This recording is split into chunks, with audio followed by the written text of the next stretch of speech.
নমস্কার বন্ধুরা, ট্রেন্ডিং বাংলায় আপনাদেরকে স্বাগত। সত্যি কি রাশিয়া এবার পতনের মুখে? আমেরিকা তার উপর চাপ সৃষ্টি করছে।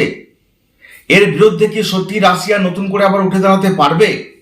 আজকের গল্পটা শুধু সিরিয়া, ভেনেজুয়েলা বা আর্মেনিয়ার গল্প নয়, এটা আসলে রাশিয়ার পতনের গল্প।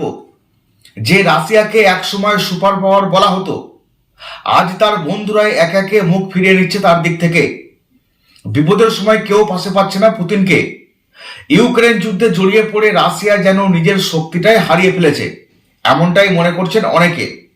আর সেই সুযোগটাকে কাজে লাগিয়ে আমেরিকা দখল নিচ্ছে তার প্রভাবের এলাকাগুলো। তাহলে কি সত্যিই বিশ্ব রাজনীতিতে রাশিয়ার দাপট শেষের পথে? রাশিয়ার দাপট কি চূর্ণ হতে চলেছে?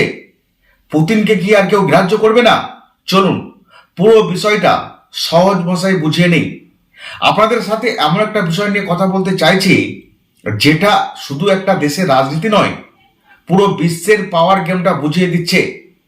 অনেকদিন ধরেই আমরা শুনে আসছি রাশিয়া নাকি খুবই শক্তিশালী, তারা কাউকে ভয় পায় না, রাশিয়া তার মিত্রদের কখনো ছেড়েও দেয় না, পুতিন যাকে কথা দেন তাকে বাঁচিয়েই ছাড়েন, তার সম্পর্কে এমন কথা আমরা প্রায় শুনি। কিন্তু বাস্তবটা খুবই কঠিন। বাস্তবটা এখন একেবারে উল্টো ছবি দেখাচ্ছে। দেখুন, সিরিয়ার বশর আল আসাদ এতদিন ক্ষমতায় ছিলেন এই ভরসায় যে রাশিয়া তো আছে, কোনো সমস্যা হলে পুতিন এসে বাঁচিয়ে দেবে। কিন্তু যখন সত্যি বিপদটা এলো, বিদ্রোহীরা উল্টোপাল্টা করে দিল, তখন রাশিয়া তাকে বাঁচতে পারলো না। শেষ পর্যন্ত প্রাণ বাঁচাতে তাকে নিজেকেই রাশিয়ায় পালাতে হলো। আর পুতিনের কাছে কাকুতি মিনতি করেও কোনো লাভ হলো না। ভাবুন তো, যাকে এতদিন রাশিয়ার বন্ধু বলা হতো, আজকে তার বর্তমান অবস্থাটা কি হলো? এই একই কাহিনী ভেনেজুয়েলার মাদুরোর ক্ষেত্রেও। রাশিয়ার সঙ্গে ডিফেন্স চুক্তি ছিল, আমেরিকা আক্রমণ করলে রাশিয়া সাহায্য করবে। কিন্তু বাস্তবে যখন সত্যিই চাপটা এলো, তখন রাশিয়া ঠুঁটো জগন্নাথের মতো একদম চুপ। কেউ এলো না, কেউ পাশে দাঁড়ালো না। মানে ছবিতে বন্ধুত্ব আছে, কিন্তু ময়দানে কেউ নেই। তখনই বুঝলাম রাশিয়ার সেই পুরনো দাপটটা আসলে আর নেই। যতটা তিনি গর্জায়, ততটা কিন্তু বর্ষায় না এই মুহূর্তে মনে হচ্ছে। তবে আমার ব্যক্তিগতভাবে মনে হচ্ছে, আমার কাছে রাশিয়া ইউক্রেন যুদ্ধটাই রাশিয়ার সবচেয়ে বড় ফাঁদ হয়ে গেছে।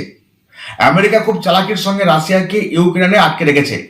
রাশিয়া তার সমস্ত শক্তি, সব টাকা, সব অস্ত্র ওই এক যুদ্ধেই খরচ করছে। আর এই সুযোগে আমেরিকা একে একে রাশিয়ার প্রভাবের দেশগুলোকে নিজের দিকে টেনে নিচ্ছে। এই ব্যাপারটা সবচেয়ে পরিষ্কার বোঝা যায় আর্মেনিয়ার ঘটনায়। ছোট্ট একটা দেশ, চারিদিক থেকে ঘেরা, সমুদ্র নেই, গ্যাস তেল সবকিছুর জন্য পুরোপুরি রাশিয়ার উপর নির্ভরশীল তারা। এতদিন রাশিয়াকেই ভরসা করত, কিন্তু আজ সেই আর্মেনিয়ায় রাশিয়ার উপর থেকে বিশ্বাস তুলে নিয়ে আমেরিকার দিকে ঝুঁকছে। এটা কি ছোট কথা? মোটেও না। আর্মেনিয়া আর আজারবাইজানের মধ্যে নাগোনা কারাবাখ নিয়ে বহু বছর ধরে লড়াই। সেখানে খ্রিস্টান আর্মেনিয়ারা থাকতো, আর আর্মেনিয়া সবসময় বলতো যে চিন্তা করো না, আমরা তো আছি। রাশিয়াও বলতো আমি তোমাদের সিকিউরিটি দেব। কিন্তু যখন আজারবাইজান আক্রমণ করলো, তখন রাশিয়া ইউক্রেন যুদ্ধ নিয়ে ব্যস্ত, কেউ এলোই না বাঁচাতে। রাতারাতি লক্ষ লক্ষ মানুষ ঘর বাড়ি ছেড়ে পালিয়ে গেল। ভাবুন তো, এত বছরের ভরসা এক মুহূর্তে ভেঙে গেল। এটা শুধু আর্মেনিয়ার ক্ষেত্রে নয়, পৃথিবীর অন্যান্য দেশের সঙ্গেও কিন্তু এমনটা ঘটেছে। আর এই সুযোগটাকে কাজে লাগাচ্ছে আমেরিকা। বর্তমানে রাশিয়া ইউক্রেন যুদ্ধ নিয়ে ব্যস্ত, আর এই সুযোগে তাদের সবকিছু হাতছাড়া হতে চলেছে। স্বাভাবিকভাবে আর্মেনিয়া অপমানিত বোধ করলো। তারা বুঝে গেল রাশিয়ার উপর ভরসা করে থাকলে ভবিষ্যৎ তাদের অন্ধকার। তাই তারা ধীরে ধীরে আমেরিকার দিকে হাত বাড়াতে থাকলো। আর আমেরিকাও সুযোগটা ছাড়েনি। মার্কিন ভাইস প্রেসিডেন্ট নিজে আর্মেনিয়া গেলেন, বড় বড় বিনিয়োগের কথা বললেন, নিউক্লিয়ার এনার্জি, ডিফেন্স টেকনোলজি সবকিছুর অফার দিলেন। $11 বিলিয়ন ইনভেস্টমেন্ট একটা ছোট দেশের জন্য বিশাল ব্যাপার, যেটা তারা রাশিয়ার উপর নির্ভর করেছিল, আশা করেছিল, সেখান থেকে না পেয়ে এখান থেকে পেয়ে গেল। আমার কাছে এটা পরিষ্কার পাওয়ার গেম। আমেরিকা দেখাতে চাইছে, দেখো রাশিয়া তোমাদের বাঁচাতে পারবে না, আমরা পারবো। আর আর্মেনিয়াও বলছে, যে আমাকে রক্ষা করবে আমি তার সঙ্গেই থাকবো। মানে এখানে কোনো আবেগ নয়, পুরোটা স্বার্থ আর নিরাপত্তার হিসাব। আর সবচেয়ে বড় কথা, এটা শুধু আর্মেনিয়ার গল্প না, এটা একটা সিগন্যাল। রাশিয়ার আশেপাশের দেশগুলো ধীরে ধীরে ভাবছে রাশিয়া কি সত্যিই আমাদের রক্ষা করতে পারবে, আর যদি না পারে তাহলে আমেরিকার দিকেই যাওয়া ভালো। আর এইভাবেই রাশিয়ার প্রভাব কমে যাচ্ছে একদম চুপচাপ।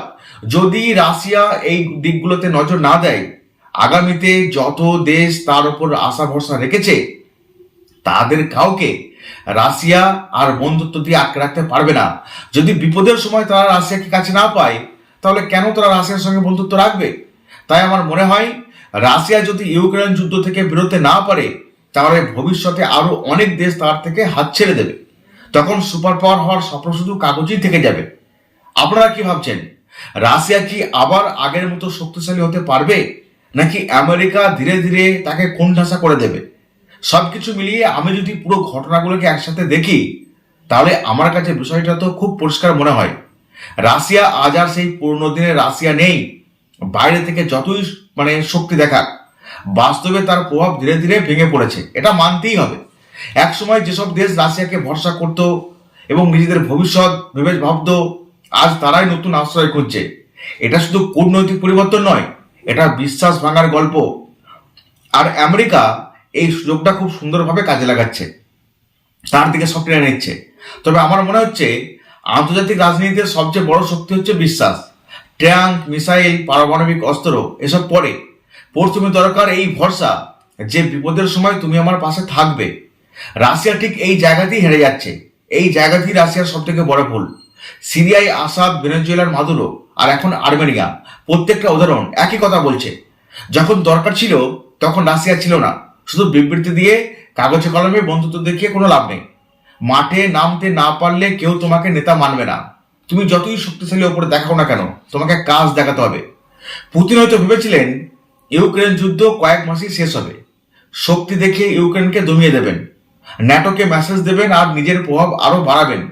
কিন্তু সেটাই উল্টো ফাঁদ হয়ে গেল। পড়ে গেলেন তিনি নিজেই বিপদে।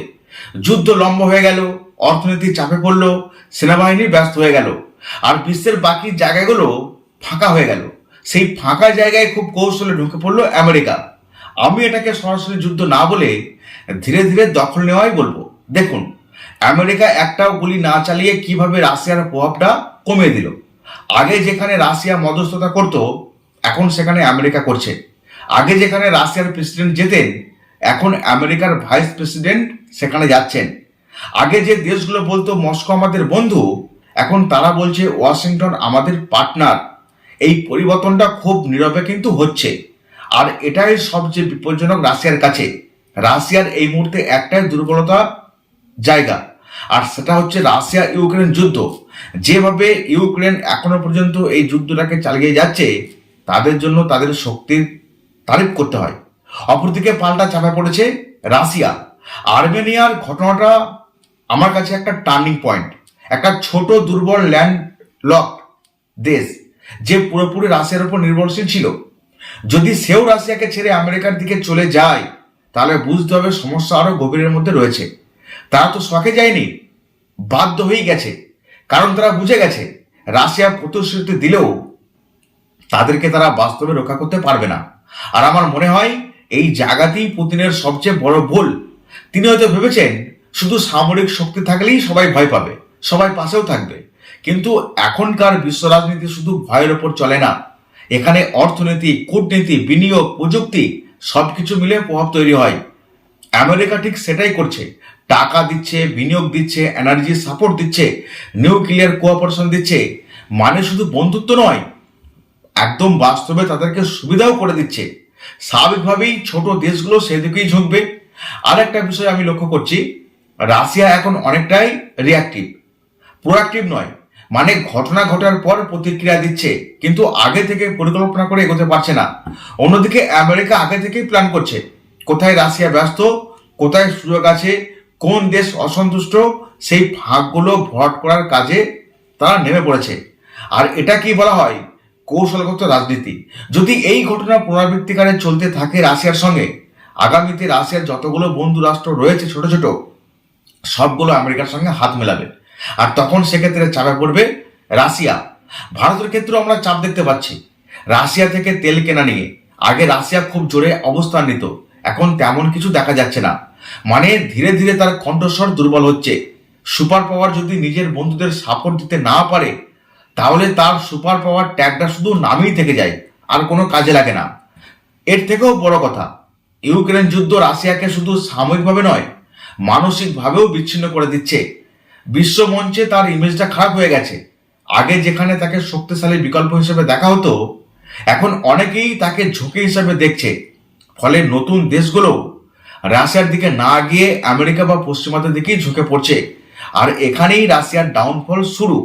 আমার ব্যক্তিগত মতামত হলো, যদি রাশিয়া সত্যি তার প্রভাবটা ফিরিয়ে আনতে চায়, তার বন্ধুদের প্রতি বিশ্বাস অর্জন করতে চায়, তাহলে তাকে আগে ইউক্রেন যুদ্ধ থেকে বেরোতে হবে, নিজের অর্থনীতি শক্ত করতে হবে, বন্ধুদের সঙ্গে সম্পর্ক নতুন করে গড়তে হবে।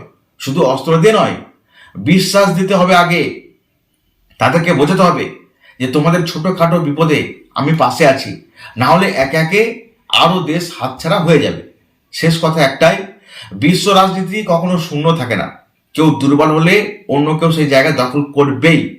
আজকে রাশিয়া দুর্বল হচ্ছে আর আমেরিকা শক্তিশালী হচ্ছে, কাল হয়তো অন্য কেউ আসবে।